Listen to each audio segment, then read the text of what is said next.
Assalamualaikum warahmatullahi wabarakatuh dan salam sejahtera. Okey, topik hari ni hot sikit. Hot topic, hot stuff. Okey. Jadi topik kita pada hari ni ialah jenis-jenis diet yang viral dan apakah sebenarnya diet-diet itu pada pandangan coach. Okey, pandangan. Ini pendapat coach lah, pendapat coach.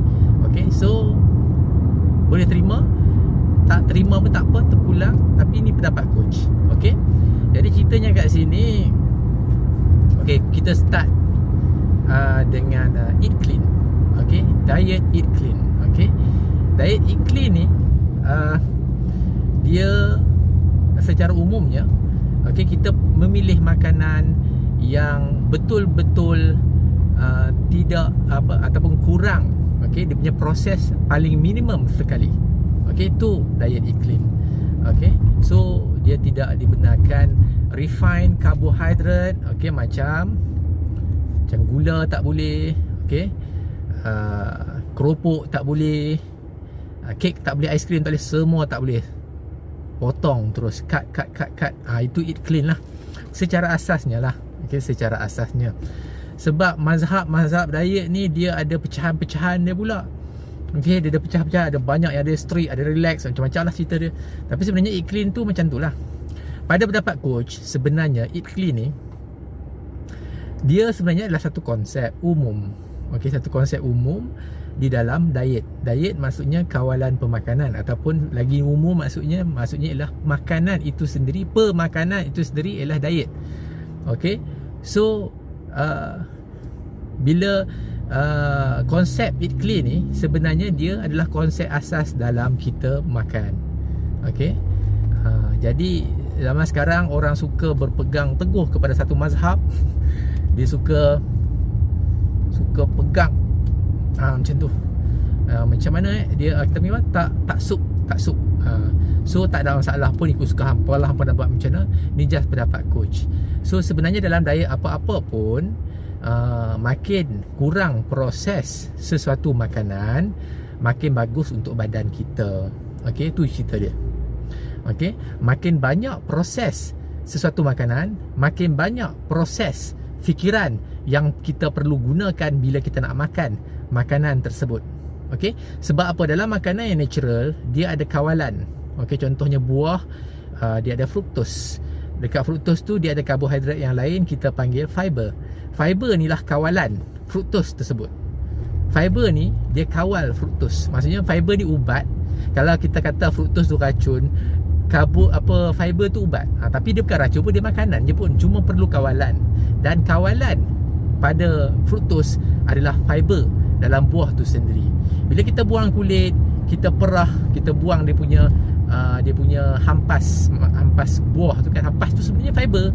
Okey, kita tak makan sekali dengan dia punya hampas, dia punya serat. Okey, kita buang dia punya kulit. So kita buang dia punya kawalan sebenarnya. So kalau kita betul-betul eat clean, kita akan makan buah sebiji sekali dengan kulit-kulit sekali. Okey, ceritanya kat sini itu sebenarnya konsep umum. Konsep umum iaitu semakin natural, semakin kurang proses sesuatu makanan, semakin kuranglah kawalan kita sendiri terhadap pemakanan tersebut. Sebab apa? Bila kita makan makanan yang dah ada kawalan dalam dia, secara automatik kita akan kenyang dengan fiber tu.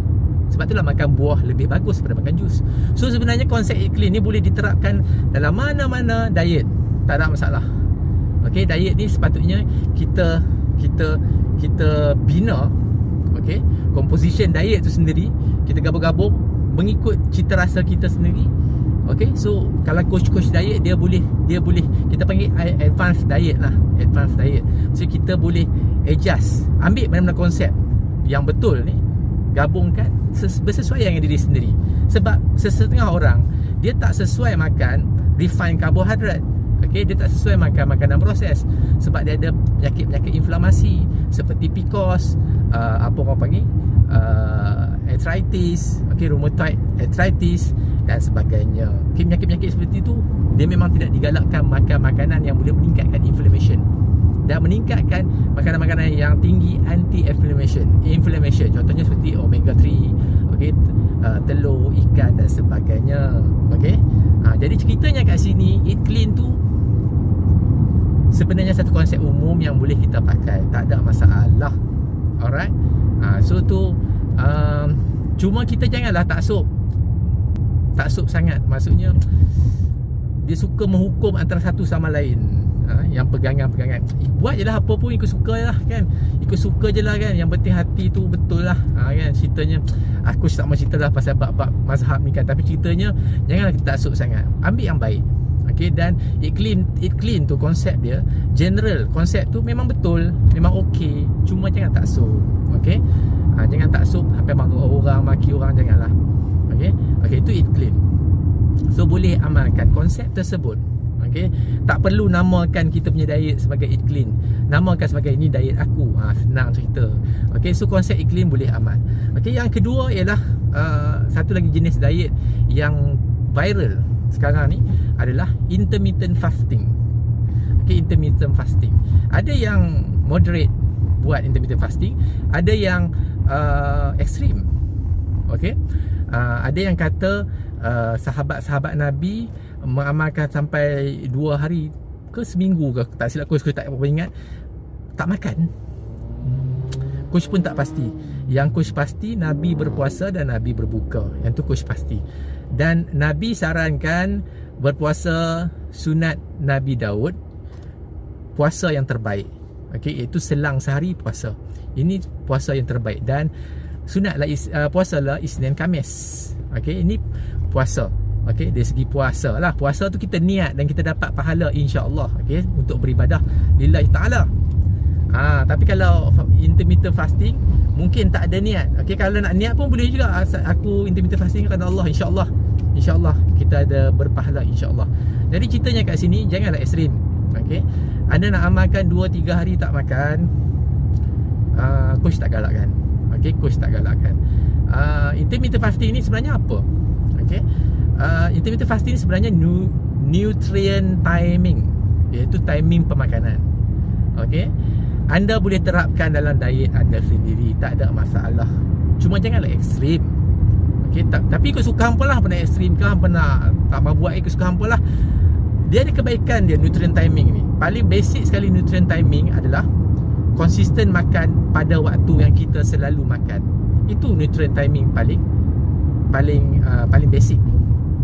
Advance sikit dia buat style intermittent fasting tu. Dia advance sikit. Maksudnya badan kita ada hormon. Okey, hormon kita ni contohnya hormon makan lah. Okey, leptin, ghrelin, hormon berkaitan dengan makan. Hormon ni dia ada peak hours dia, dan selalunya peak tu mengikut amalan kita.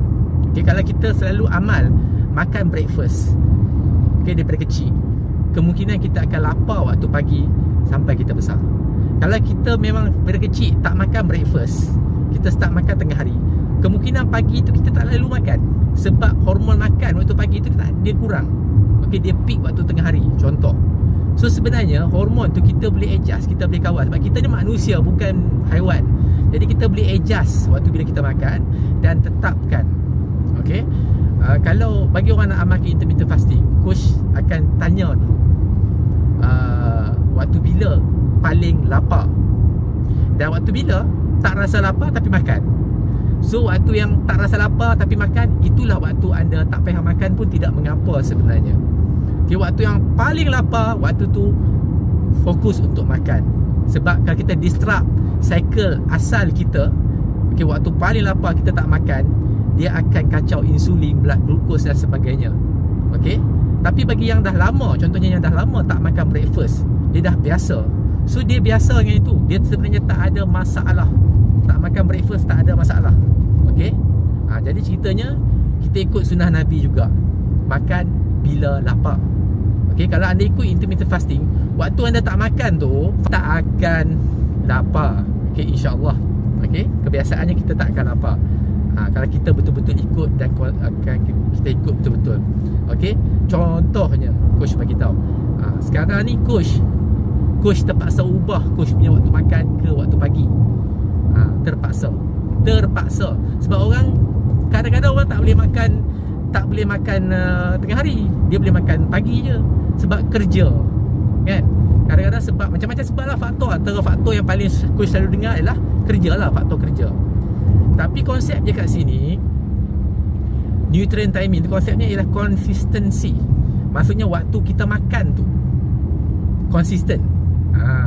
Kalau kata ada makan 5 kali sehari pun, makan 5 kali sehari, pagi sampai ke malam anda makan lah. Tapi bukan sentiasa makan. Okay, sikit-sikit snacking, sikit-sikit snacking. Mungkin anda makan 3-4 kali sehari, no problem. Anda tak intermittent fasting pun no problem. Cuma intermittent fasting dia ada benefit dia.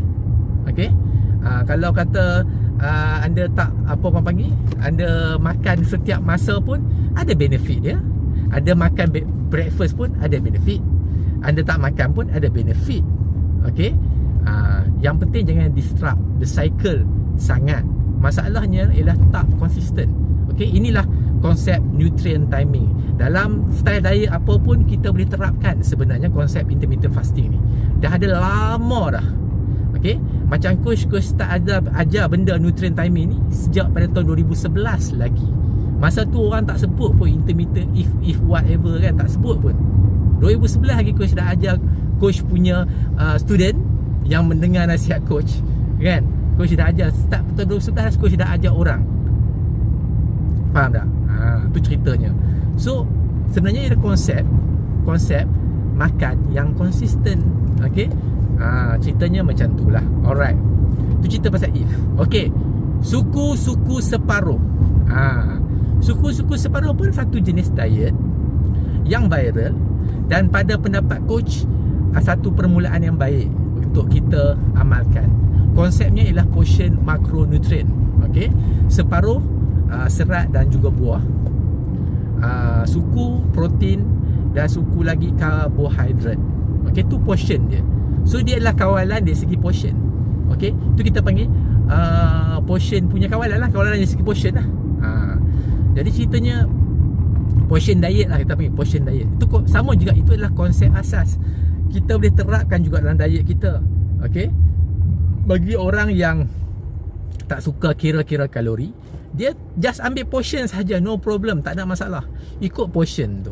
Okay, setengah orang dia diet, dia tengok saiz tangan dia. Okay, dia tengok ni saiz lemak ibu jari, saiz daging, karbohidrat segenggam, kan, daging setapak tangan. Dia itu portion lah, itu portion diet. Sama juga suku-suku separuh pun sama juga portion. Cuma itu adalah kawalan yang membezakan kita daripada haiwan. Kawalan. Jadi kalau kita ada kawalan, kita manusia, insyaAllah. Okay, so kita kena diet. So suku-suku separuh pun satu sistem konsep yang pada coach bagus. Okay, KKM pun dah sarankan suku-suku separuh. Dan untuk basic, kalau orang tanya coach nak nasihat percuma, coach akan suruh dia buat suku-suku separuh punya portion, sebab tu mudah nak amal. Alright, so bila nak belajar nutrient timing yang if tu, dan juga eat clean, ataupun makan makanan paling natural, proses, yang kurang proses, yang tu dia advance sikit, sebab dia perlu lebih fikiran, perlu lebih ukuran, lebih kawalan berbanding portion. So sebenarnya makin advance anda, makin anda dapat ambil idea-idea baik daripada setiap fikrah ini. Konsep-konsep yang bagus, sebenarnya bagus, anda boleh ambil dan anda boleh amalkan. Boleh campur-campur, tak ada masalah. Okay, tu ceritanya. Cuma dia ada yang perlu fikir lebih, ada yang just tengok portion saja, mudah. Tu ceritanya. Alright, so dah panjang lebar coach bercerita mengenai 3 jenis diet yang agak viral pada masa kini. Ada satu lagi, keto. Keto ni coach tak berapa nak sarankan, tetapi sebenarnya dia sesuai untuk certain orang. Okay, dia ada berkaitan dengan penyakit dan sebagainya lah. Keto Atkins lebih kurang lah. Konsep je makan protein dan lemak dan minyak, dan kurangkan karbohidrat seminima yang mungkin. Kata coach 20 ke 30 gram satu hari. Macam coach memang cannot go lah macam tu kan. Coach kena makan nasi, coach kena minum teh tarik. Okay, ceritanya macam tu lah. So coach dah ceritakan 3 jenis diet yang agak viral pada zaman sekarang. Anda ambil apa yang bagus sebenarnya, sebab semuanya konsep-konsep yang baik sebenarnya. Dia punya basic, dia punya general, dia punya Asas dia baik dan okey. Yang tak okey ialah bila kita taksub ekstrim mazhab. Itu yang tak okey. Okey, yang tak okey. Jadi ceritanya kat sini, selamat berdaya. Yang penting anda kawal. Yang penting anda kawal yang menjadikan anda manusia. Okey, kalau ada apa-apa soalan boleh komen. Sekian dahulu daripada coach. Assalamualaikum warahmatullahi wabarakatuh dan salam sejahtera. Bye.